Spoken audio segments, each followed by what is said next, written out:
welcome to Sex, Lies, and Blank Pages with our special guests, Piper and Jack Davenport. Yay! Welcome. Welcome, guys. Thank So you for good to have having you us. here. Thank you. Absolutely. We're so excited to talk to you today. And we know you, but our listeners might not. So go ahead and introduce you guys. Or introduce yourselves. Oh my goodness.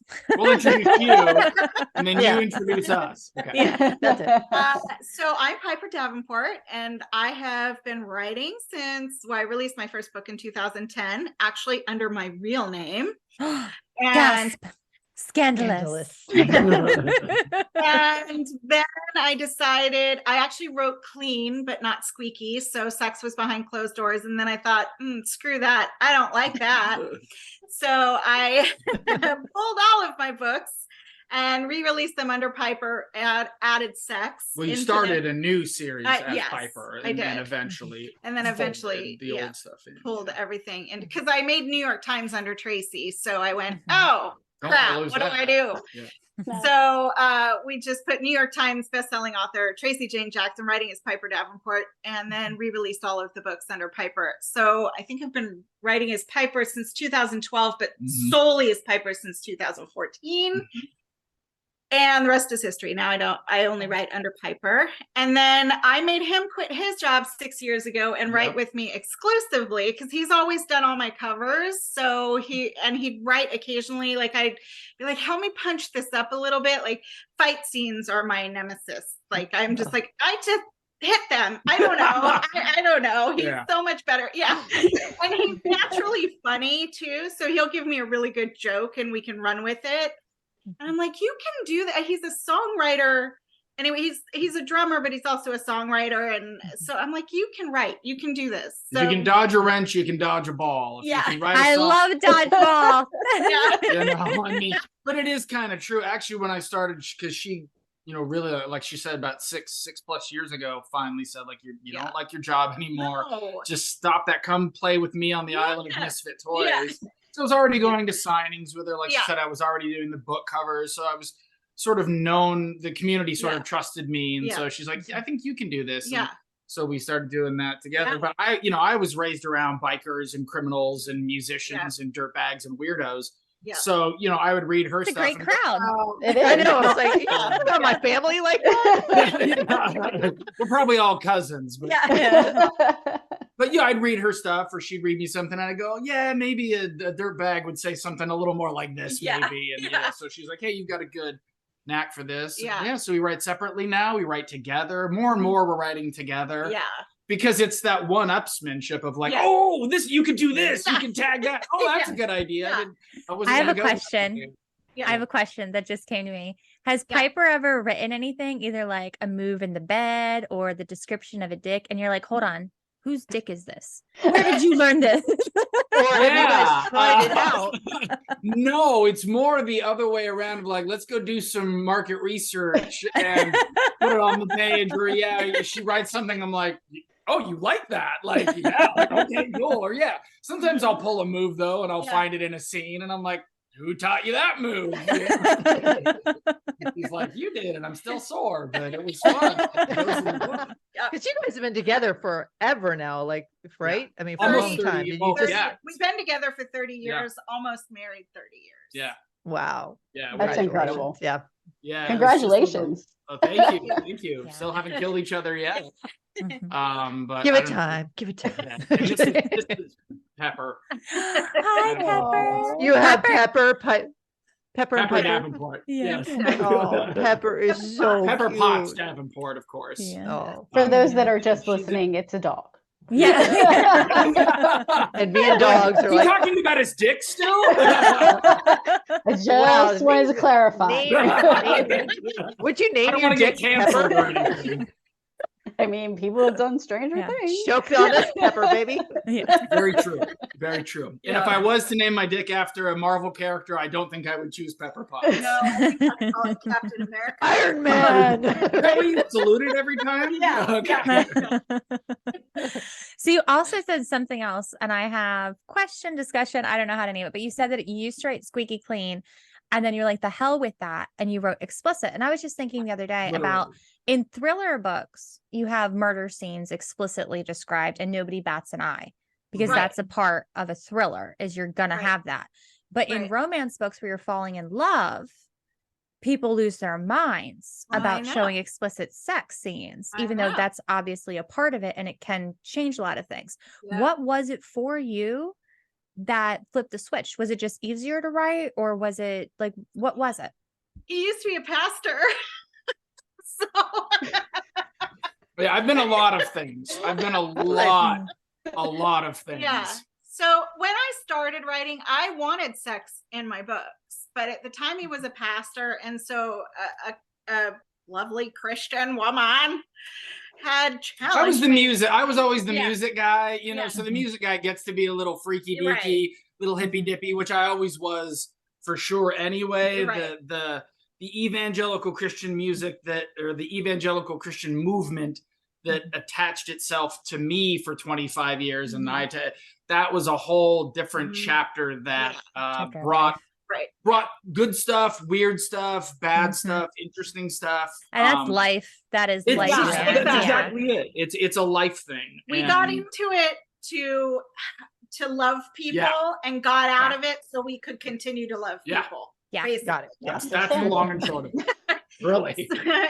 But so you didn't. Okay, go ahead. No, go ahead. Oh, I was just wondering because you had already, you said the USA Today with your real name. You couldn't just slowly steam up your stuff with that same name and keep it, or you just were like, no, I'm just gonna. I tried.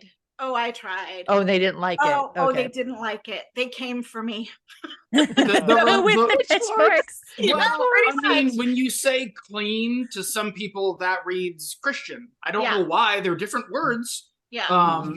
So she would get really heated emails and DMs from Christians saying you use literally this many damns, this many hells, this many shits. Swear words or whatever, because I never used F-bombs in my clean. But they tag her for damn, hell, anything. Everything. And so even when she was trying. How many shits, dams, hells, jackass, they counted them. And they would send me an accounting. And of course, that's not every Christian. That's not every religious person. That's not, we've talked about on the podcast that I see myself as Christian, but I also do a little witchy stuff. Right. Absolutely, you're not making blanket statements. No. For sure. I have a funny story actually. My father has accidentally opened up my books and seen literally the page he opened up to happened to be a sex scene, right? So he never opened up again, whatever. Very, very religious and Baptist, like Christian religious. So we are at my cousin's, not funeral. What's it called? I forget. What's it called when you go to the church before the burial? Days before the viewing. This is just a service. We're there, just a service. Memorial service. Mm-hmm. And it's the first time seeing the pastor in years, like years and years and years, and like since I was a child. And he comes to us. Oh, it's so good to see you. I'm there. My sister's there. What do you do? She's a nurse. That's great. And what do you do? And I said, I write romantic suspense is what I said. And he goes, oh, my wife would love those. She reads. And my father goes, oh, no. Nope. You can't read this. And and the pastor is just looking at me like, and I'm like, look, love is love. And God says, love one another deeply. Right. I was like, I hit that mark. God is fine with me. Very deep. I didn't over and over and over again. But I do think I'm like, I feel like God is going to have a bigger problem with the violence in my books than he is with people having sex. Well, my father told me I was making an enemy of God and I was going to hell. So that's where he stands on Easter Sunday. On Easter Sunday, he sent me an email. So that's where he stands on that. And when I was relaying this message to my mother, she said, oh yeah, well, you probably are. So that's where she stands on that. So I've cut my parents off, and I mean, they've been married, my mom's been married twice. My dad's, I don't know, fucked how many women, I don't know. And he's gambled all his money away and he's a drunkard. So I don't know. I've been married 30 years. What do I know? Yeah, exactly right. I mean, it's like Piper said, we have always our entire lives just tried to share the love and spread the love. That's just our natural, and that's it's our the natural bend. love one another is the most what is it called? Not the most common phrase in the Bible. The high, like that is the number one message. Yeah. Yes. To love. Yes. It is. That's what we So, thought. That's yes. what we thought. And it's totally fine if nobody who's listening, if you're like, religion, totally fine. Yeah. Believe what wherever you want. you come from, I understand because I've been on both sides of it. And it's just, look, all we are these little, mostly monkeys with a little bit of lizard brain, clinging onto a rock, hurtling through time and space, trying to figure out how to get through this life. And we live on a brutal planet, and it's tough. And so the writing, when she said, hey, start writing with me, the fact that I could do a direct thing, just write what I'm feeling, put it in these characters' perspective, get it off to the readers, and they were responding to it immediately through love, with love, sending the messages going, you're helping my marriage. I read to my blind wife. I went to my first signing and met my best friend, and now we go to 100 signings. All of that stuff. We go, yay, we're finally doing it. We're spreading love. And we're doing it through these fun, dirty, sexy, action-filled, romance-filled, violence, whatever, all of it. Because I think if you're doing it with the spirit of love, it can't help but come out, even if it gets dark. I totally agree. Life is dark. I'm still a preacher. I'm still a preacher. I wasn't expecting the impact on readers. Like the amount of messages I get weekly, daily, monthly from readers. And I am one of those people who tries to stay connected to their readers. I know authors can't always keep up with that, and some choose not to keep up with that, but I try to respond to readers' messages and really have a personal relationship with them, because I like that. I want to be able to have a personal relationship with the people that I admire and that I got to meet Kristen Ashley last year at Readers Take Denver. And I mean, Willow was there. Yes, I was just about to say, isn't there a panel coming up? I don't know. There might be. I don't know if that's public information yet, but so that was a bucket list meeting for me. And they say don't meet your heroes, and I get that, but when you do and they're everything, it's like it's just amazing. 25 plus years in the music business, which is what I've done besides the writing thing and besides the professional stuff. I've gotten a chance to meet a handful of my absolute heroes, and every one of them have been super cool and given their time and had great conversations with. And we just try to go, okay, to other people, and because they tell us this, authors are their rock stars. Authors are the people. They're spending their vacation time and money to come to signings. But that is the most. That's huge. Yeah, it's what it is it's absolutely humbling, because I'm like, we're just regular people trying to write our little stories and get away with it.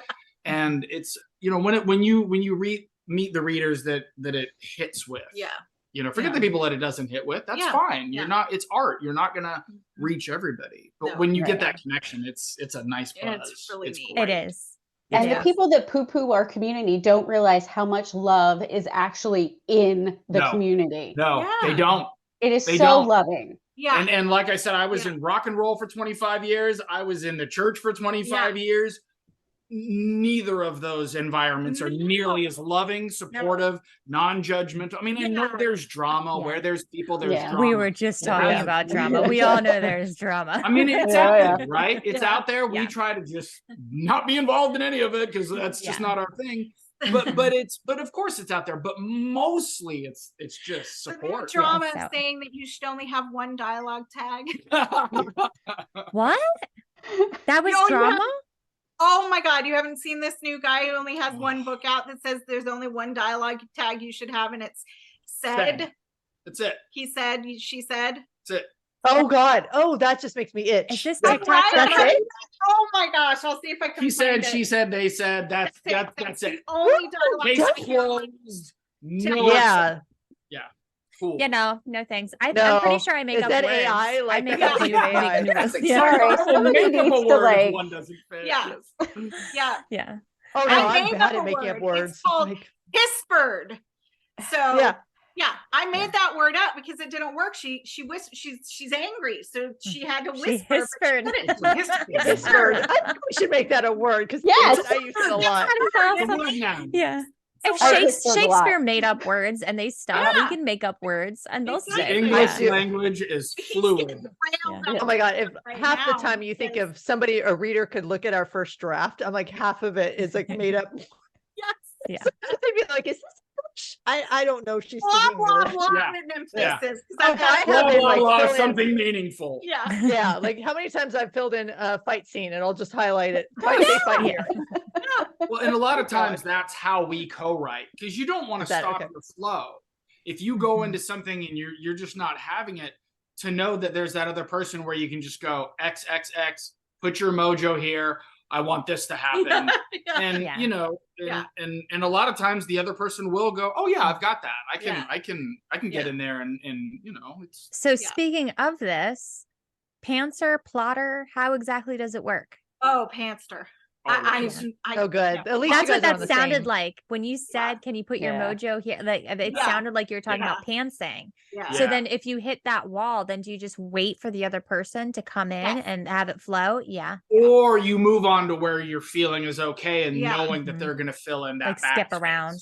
Yeah. Mhm. Okay. So, because every, especially co-authors have a different relationship. I've heard of two people like they're on their e-pieces and they actually write it together. I've had, I've heard people chapter by chapter. Are you guys like, how do you guys work together? Like to get a book out? Like besides calls it- pantsing, like how do He you? calls it pacing because sometimes I like to talk and pace. Yeah. I always have to be in motion. I'm like a Okay. shark. If I stop swimming or talking, I'll die, Yeah. sink to the bottom. So she'll let me pace Yeah. and go, oh, he'll say this. And then I'll hear her write more than I said. And I'll go, what did you write? Well, I said this and this. And no, that's not what he said. tweaked it. Next. Well, you've gone ahead without permission. So we have our little, and which is fun because we're both Yeah. invested in the character. Yeah. Yeah. So sometimes that drives me nuts though, because I don't menopause. I'm not always processing everything. So And I talk. I feel that. I type quickly, so I type over 100 words a minute. So it's sometimes I'll get things fine, but if I'm not in a processing frame of mind, I'm like, oh, you've got to just go. You've got to go and do this. Because I type one yourself. word every 100 minutes. So I wish I had her fingers. Yeah. So Your mind sounds like her fingers. Your mind is that fast. though. yes, he's so Yeah. quick. He's so much. I mean, try arguing with the man. It's impossible. I have to write things down or have a list. You better come loaded for bear. On this day, the following day. So Your assholery has hurt the family in the following ways. You're a dick. You're just a dick. And I go, sorry, everybody. Sorry. That is a work of art. You could totally publish a book. Resting bitch face. He has resting bitch voice. Yeah. It's like, Voice, huh? Yeah. Resting bitch voice. Have you ever Yeah. tried to dictate? no, because he's not good. Like he's better. He needs to see me when he needs to feed off of my expression when he is dictating. Like, so he needs to pace and see my expression. So when he says something, You're like, I'll react to it. And he's like, he's on the right track. And I He's know, not she'll add an action tag or a dialogue Yeah. tag to the rough Yeah. stuff that Yeah. I'm saying. And a lot of times sometimes I'll say I will do that. When I'm writing, I'm just vomiting, Yeah. knowing that she's going to go back in. She's Yeah. going to be the next person to always see the work. Right. And that she'll, if I've been weird about anything, because I try to be like, I'm less wordy than she is. Yeah. I'll go in and go, you don't need this part. Get out Yeah. of here. I'm always Yeah. just trying to get it down to the bare bones. So when we're writing separately, like if he's writing something, he'll send it to me at night and I will edit it for him Mhm. and then I'll shoot it back to him Mhm. for him to start fresh on the next day. And I'm 33,000 words into this next book and he's finally going to do a read through for me tonight. Like he hasn't even looked at it. I don't yet. like reading. He doesn't- It feels like homework. Yeah. So I'm Oh. forcing him to do it. I'm like, I need you to do a top down read for me and make sure it's playing okay, because he doesn't read romance. So for me, if it's reading well for him, then I know I'm on the right track, because he doesn't read romance. So it's like, if he enjoys the book, then I'm hitting a different audience that is not my normal audience. Yeah. So if he likes it, then yeah. my Sean, audience will. Sean also doesn't read romance, but he reads my books. Yeah. To like get the vibe. So like partly I think because he wants to know what I'm writing and all of that, but partly for business. So he knows what is the product. What are we talking about here? Right. But he likes, Stephen King. So does Jack. Yeah. So it's like, if you're on the right track, if they enjoy it, if our husbands enjoy it, then you're like, oh, this is awesome. I have disturbed Sean before. Yeah. So I'm sure he's like, sweetheart. Well, I have, my next project after this book, I would like to disturb Jack. So yeah, excellent. I'm here for that. Yes. What are you working on? Goal. Well, I challenged her. So sometimes she'll get kind. Oh, no. Let's be brutal. She said stuff. Let's get into it. No, sometimes she'll get to that point, and I recognized it right away because again, I was a songwriter, drummer, or lead singer in various bands, depending on whatever. Like, I've had a lot of artistic highs and lows like anybody. So I was sort of used to once you finish an album, you might get depressed, like once you finish a thing, there's this low grade depression that comes on. Yeah. You might feel like this is the last song I've ever written. So when she wrote her first series, which was time travel back to the Civil War, so long ago. The Civil War Brides, when she was done with that series, she says, well, that's it. I got nothing. And 65 books later. All you need, though, is permission, right? Like, punk rock kind of sucked, but it was great because it gave a million kids permission to start a band and be okay to be primitive and suck and just go into the raw anger and not have to be sophisticated, right? So I just knew that sometimes you need to be challenged with a prompt. So she was, vampires were the whole rage, right? Everybody, this was right at that time when there were sparkly vampires, there were scary vampires, there were vampires from space. It was just everywhere. And I said, what you need is to find your vampires, but not vampires, your version of that mood, because she loved vampires, but she didn't want to write them. And so she wrote Immortal Scottish Vikings, and that became the next. God, and that one still sells very well for you, doesn't it? Yeah. Just have like an anniversary covers for him and stuff. Yeah. Right? And I did a special edition. That's right. That's right. And the last book, she was done with it, and then I had an idea because by then I'd been writing a couple years, and I had an idea for another book. And I said, I don't think you put that button on the series. And so we wrote that one together.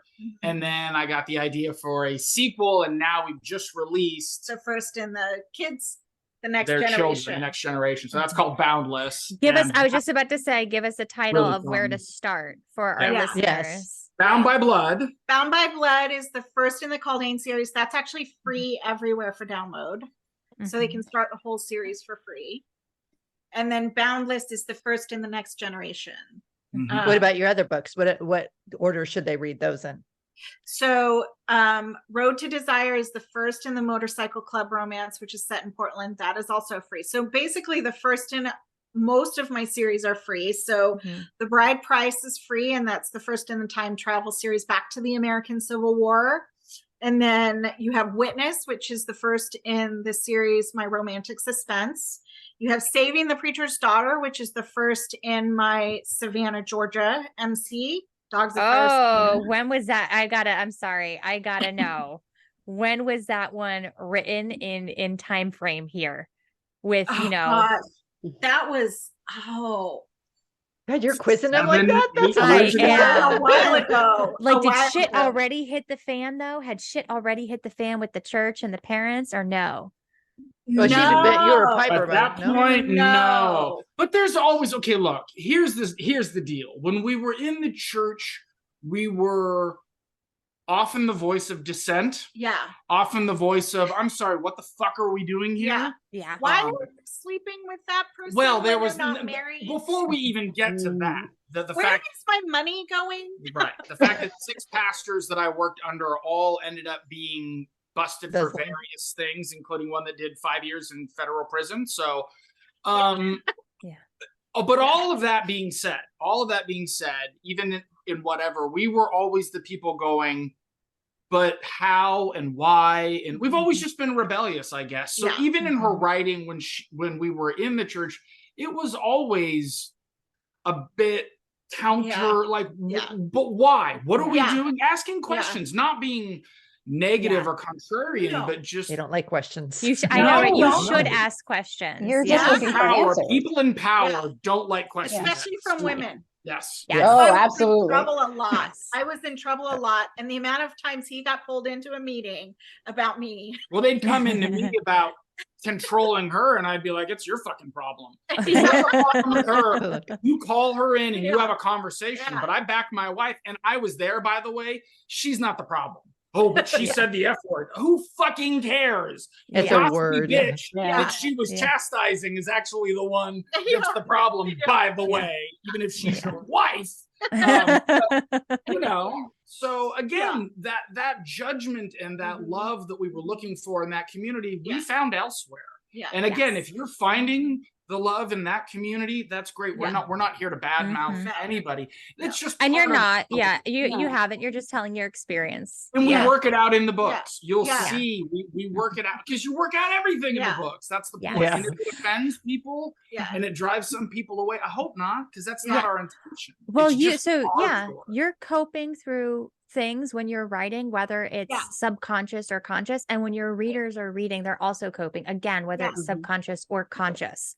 So it's a good thing. It's very much a good thing. And if maybe a question that we pose that a character poses in one of our books, if that makes a reader think, hey, wait a minute, is my relationship with my best friend exactly what I want it to be, or do I have a ride or die bitch in my corner like this, you know? Or hey, if I had a fight with my husband like that, would it survive? Could we, could I inject a little of that bravery into how I speak to the other? I don't know. You're trying to hide a little bit of medicine in the dog tree, right? So like, you want something nummy? You want something good? And then you're like, hey, I have a change of perspective, or I learned something. Or, even if it's a pop culture reference that you're throwing in. That's what books... That's why they always want to burn them. Books are for, everybody's like, can challenge them in some way, even if it's just a romance book. There's so many things that we cover in romance that totally invoke emotion and change of thought and change of, so to poo-poo this like genre down or anything like that makes me crazy. Well, people should strive to be lifelong learners, and you can learn from anything that you read. It's just important that you read. Yeah, for sure. Well, I don't think men have wanted women to read for a long time, and a lot of them still don't. I mean, I'm and I understand that as a male author, I'm going to have a lower readership because some women refuse to trust a male author, and I totally get that. I totally get it. In my heart, I hope to be the person that breaks that spell, but it's understandable. But look, if she can trust me. And she's that target audience. I know if I write something and it turns her on, or it thrills her, or I hear her laugh from downstairs, I'm doing my job, because I'm writing for them. I'm not writing for myself. And anybody, go ahead. Anybody that meets you, Jack, I think is going to immediately go, I can trust you. Like you guys have that immediately. You walk up and you're warm and you're inviting, and every time I see you at events, like I think no matter what in person, that'll change. It'd be like, yes, I'll take that. Thank you so much. I hope so. Same. It's always smiles. But I will say, it does seem like, from my perspective and what I'm seeing, especially on TikTok, more men are reading now the romance genre, and I love to see it. So cool. I had no idea when guys first started coming on, like, that weren't authors. I was like, what's going on here? Like, and I was just, I turned into a reader. I got suspicious. Like, are you here to pick up my readers and like become predatory? So I've been really careful. And they're just like, hey, love the new release. I'm like, you're just reading? It's so exciting. That's cool. I love that movement, that they're not afraid to say, I like romance. This is what I want to read. Awesome. Well, more I think power to you. Yeah, most of them are finding that it isn't just this romance cliche of what they thought. It's not this like old fashioned bodice ripper. I mean, they have so many stories, and like you guys do MC. I mean, it's like, you know, you have Sons of Anarchy on, like, you know, so if you like that show, read this book. And so I think they're finding it's not just Lord Percival held me and my bosom was heaving and his manly. Let me lie on my fainting couch.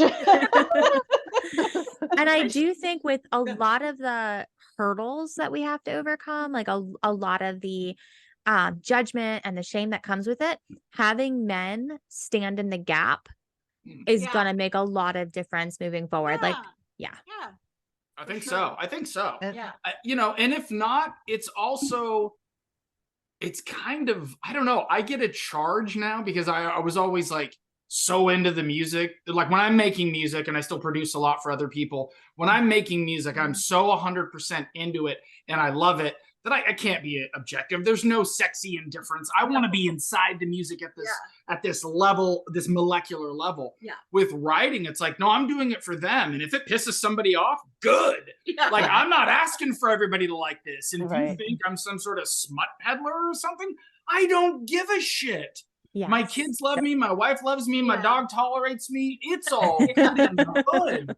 And our friends are proud of us. Like, we have a lot of ex-Christian friends that just oddly don't talk to us anymore. Yeah. But the friends that really love us and really know us are so proud of what we're doing because they know our hearts. Yeah. You know? And that's how you find out who your real people are. Yeah, seriously. Completely. Yeah. We found our community, and I've always been searching for community. And I think anybody that goes into any kind of organized religion, that's what you're looking for. You're trying to find your people. And I didn't know that this is how I would find it. Like, I found my people. Like, these are my people, and my best friends are part of this community.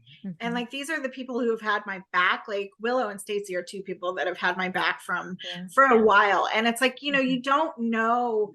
And you're so full of controversy that they've really had to. There was a couple times I was like, I don't know if I can handle this. But she's not used to that. She's like, I'm not used to not being the controversial one. We got this one over here. I know, right? I'm quiet as a church mouse is what I am. I don't do controversy. I'll start flipping tables for everybody. I'll be the controversy. Flamethrower in hand. I was talking to Annie the other day. It was like after during Readers Take Denver, and it was like, we go to our little group where everybody was drinking, you know, Willow, everybody was sitting there. I said, the decompression pod. Yeah. All I knew was this is where I felt safe and I could be totally myself and I didn't have to be on anymore. Yeah. And it was like that moment where you're just like, oh yeah, I'm with my people. That moment of feeling like you're with your people, and it's like, oh, okay. And it goes back to like, you know, I've just been sitting through 4 classes strapped to a desk in high school, and now I get to have lunch with my friends. And it's like, it's that same, like, and then everybody goes, you still getting away with it? Yeah. I'm still getting away with it. Yeah, they're buying the books. I'm not a phony. Nobody say anything, you know? We just feel so fortunate to be able to do this for our jobs. It doesn't feel real. No. It's like I wake up every morning and it's like, oh my gosh, I cannot believe we get to do this for a living. And I know the words don't write themselves. We get up, we do the words. Sometimes you don't. Sometimes you mow the lawn, and that's part of our job too, to just daydream. I got in trouble for daydreaming in class. And I know, I did too. No, right? I think we all get. And, you know, where are daydreams ever going to bring you? And you're like, hey, you just went to the movies. You just read a book. Like, somebody has to think of this stuff beforehand, but it seems like one of those made up. I'm going to go to Hollywood. Also, it's just so healthy. Like, I think everybody should try to write a book. It's its own, it's its own kind of therapy, especially if it's a romance book. Like, because there's so much love. But I have one more question, if that's okay. Since we've been talking about community, about finding everything, and about you guys writing together and writing on your own and all this, if there are any readers who are listening who have thought about it, do you have any advice to give them? Vomit onto the page. Don't try and Not literally, edit as please. you go. You'll ruin your computer. Whatever it takes. Don't try and edit it as you go. Just puke out what you want to say. And then what I do is I will write all day. I don't try and edit as I go. And then I will go back the next morning and kind of read through what I've written the day before. And then I send it to him to go through that night, and he'll like, now I'm sending him 33. He always has an excuse as to why he can't read it. So now we're at 33,000 Okay, words. first of all, So she now just asked me to read 3 days ago. In the middle of me organizing my garage. So this is... And he's not been listening to me. You know, you can listen Priority. to audio, right? Untrue, lies, and false propaganda. To your question, I would say you don't have to know how something ends to start it. Exactly. Yes. And that goes for any project at all, because when you make something, and I don't care if it's a song, if it's a cake, if it's a book, if you make something, it can only turn out 2 ways: worse than you expected or better than you expected. Yes. It's never going to be what you expected. So if you set out to write a story about a dog, right? And chapter 3 in, you find it's really about a lizard. You know, like, who really cares what the original thought was? Right. It's the fact that you got started and got into the process, because then you go, oh, wait a minute. Okay, because sometimes you'll learn something about a character in chapter 3 that makes you go, Seriously. oh, he's Southern. And then all of a sudden, for some reason, that makes everything different. And then you got to go back and rewrite. It's fine. It's fine. You just have to start. That's the biggest thing, is just start. Because a lot of people get stuck and they get overwhelmed by the idea of a book. Every word I write is permanent. Yeah. No, it's not. It's like you just have to start. Yeah. That's the biggest thing. Just start. Because maybe what you thought was the start of a story ends up being the middle, and you just don't know where that start is going to take you. If you are somebody that needs to outline a project, and some people do, I think this one that she's starting, we might, the challenging thing, I want to go back to that, but we've already kind of just mentally done some outlining, but normally, but if that's your thing, do that quickly. Outline it as quickly as possible. Don't get like, I got to take a class and I got to, remember at school, you'd be like, I got to sharpen all my pencils and get a new notebook. And this is the year I'm going to be organized. And 3 weeks into the school year, your homework's wadded up into your pocket. I've never understood doing a creative writing class. Just start. Write. You can tell that you guys are pantsers. Oh yeah, absolutely. Because that's my speed. Yeah, that's my speed. So I'm like, well, okay. But I absolutely love that. Such waters. Yeah. But that's who we are in life too. Yeah. We'll go, that's the island that we want to hop to. How do we get there? I have no idea. Let's go for it. Yeah. We jump off the cliff and build the airplane on the way down. Yes. It's exactly how we do everything in life. And it seems calculated when you look back, when it works out, but it's not. We're just jumping off the cliff and building the plane. Yeah. Before we go, is there anything else that you guys want to tell us that we don't miss out? In addition to Piper's books that she has free, and there are more, she has even more series than those. My first MC, the Burning Saints MC series, the first in that series, Minus, is available free for download. So is Duke. And so is the prequel. Duke is the prequel. So read Minus first, then go back to Duke, and then go forward. Yeah. So those are free right now for download as well. Yeah. And then we also have our Rockstar books that we wrote together. So those are fun. Yeah, those are fun. She said, write what you know. So I said, well, I know about being a drummer, on the road. So we wrote books about that, which was really fun. And then we're hosting a cruise out of Seattle to Alaska in probably September of 2025 for authors and readers. And the sign-up sheet is on my Facebook page. So you can go and find that there. And if for some reason you can't find it, just reach out to me and I'll send you the link. So we'd love to have the Books and Booze cruise. I'm pretty sure that I've already filled that one out. I know, me too. Yeah. We've had I already need like one of those floaty things. So if I'm boozing, when I fall off, Exactly. I'll make sure you don't fall out. But we've already had almost 300 authors sign up. So That's I amazing. think For interest, the interest yes, form. the Yeah. interest form. We're going to And so- have to pare that back a bit. but we're really excited about it. I'm just waiting for the cruise lines to get me final dates and pricing and everything on that, and then I will send out an email to everybody and let them know what's up. And if anyone out there works for a cruise line, feel free to hit us up. Are you going to have like the whole ship, or are you planning to do? No, it won't be the whole ship, because I think that the max right now we're looking at is doing about 600 people. Okay.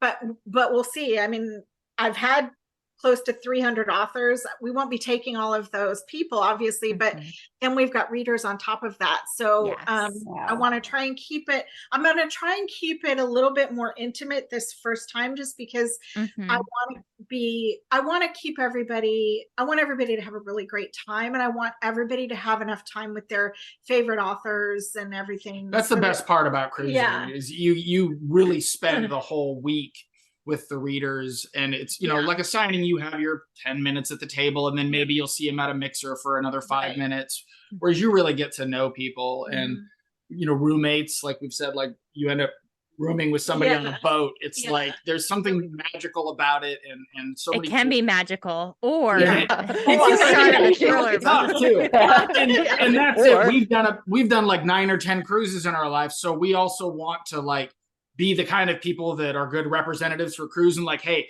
this will set you up for success. If you're feeling this way, it's okay. Like, because it can be a little overwhelming too. So we want people to have like the best time ever, period. And so we're really putting a lot into this. Yes, we want to try and keep it a little bit smaller this first time. But it'll still be hundreds of people. 500 people. So we want to, keep it as intimate as possible with that big of a group. I'm looking forward to it. I think it's going to be wonderful. Fun. All right. Well, thank you guys for coming on. It's been amazing to having you guys. It's a blast. Yeah. Yes, my cheeks hurt.